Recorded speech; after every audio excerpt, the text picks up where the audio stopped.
नमस्कार। आज हमारे देश में अधिकतर लोग दूसरे की कमियां को खोजने में लगे हुए हैं। किसी के अंदर अगर 10 अच्छाइयां हैं, अगर एक कमी है तो उस कमी को ही खोज करके अपनी जिंदगी में इधर-उधर उसकी निंदा करेंगे, इधर-उधर उसकी बातें करेंगे और अपने जीवन में उसकी कमी को उठाने का काम करेंगे। ये बहुत ही शर्मनाक बातें होती हैं साथियों। कभी भी जीवन में अगर आपको स्वयं को अपने को आगे बढ़ाना है, तो किसी की चाहे 10 कमियां हों, एक उसके अंदर कोई गुण हो, उसको गुण को आप ऑब्जर्व कर लीजिए, ग्रहण कर लीजिए और अपने को आगे बढ़ाएं। आपकी जीवन बदलेगा और हो सके तो उसका भी जीवन अपने आप बदलने की कोशिश करेगा, जिसकी आप कमियां नहीं उछालेंगे। क्योंकि जब आप उसकी एक कमी को नहीं उछालेंगे, 9 कमियां अगर उसके अंदर हैं, 10 कमियां अगर उसके अंदर हैं, तो जब कमियों को आप नहीं उछालेंगे तो जाहिर सी बात है समाज में भी कमियां कम होंगी और उस व्यक्ति का भी सुधार होगा, क्योंकि आपने उसकी एक अच्छाई ऑब्जर्व की है। तो उसकी अच्छाई का जब आप उसी से प्रचार करेंगे, उसी से अगर कहेंगे, तो वो कोशिश करेगा कि हमारे अंदर अगर एक अच्छाई का इन्होंने प्रचार किया है और 9 बुराइयों का प्रचार नहीं किया है, तो 9 बुराइयां हमारे लिए नुकसानदेह हैं और एक अच्छाई हमारे लिए अच्छी है, तो वो अपने जीवन में अच्छाइयों का भंडार करने लगेगा, अच्छाइयां ग्रहण करने लगेगा और बुराइयां त्यागने लगेगा। ऐसे हमारे समाज का बदलाव होगा।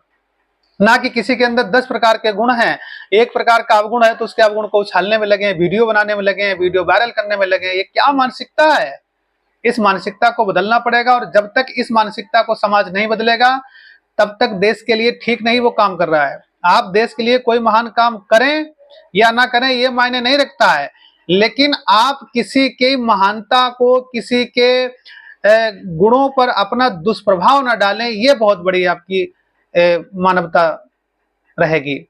ये बहुत बड़ा आपका देश के लिए योगदान रहेगा। अगर आप किसी की कमी को उछाल रहे हैं, उसमें अगर सुधार करने की आपके अंदर क्षमता नहीं है, उस कमी को उछालने में लगे हुए हैं, क्योंकि अगर एक व्यक्ति की कोई एक कमी अगर आप उछालते हैं, तो वो समाज में 1000 व्यक्तियों के, लाखों व्यक्तियों के कानों में और आंखों में जाएगी, जिसको देख करके हो सकता है लोग अपना उसी रास्ते पर चलने लगे।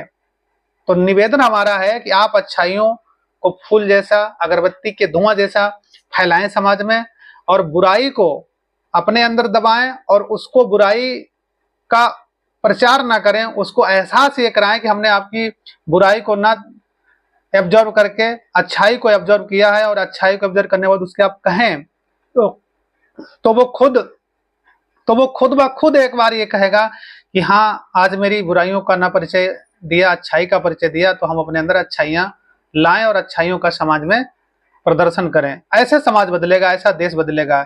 यही सहयोग की अपेक्षा है आपसे। नमस्कार।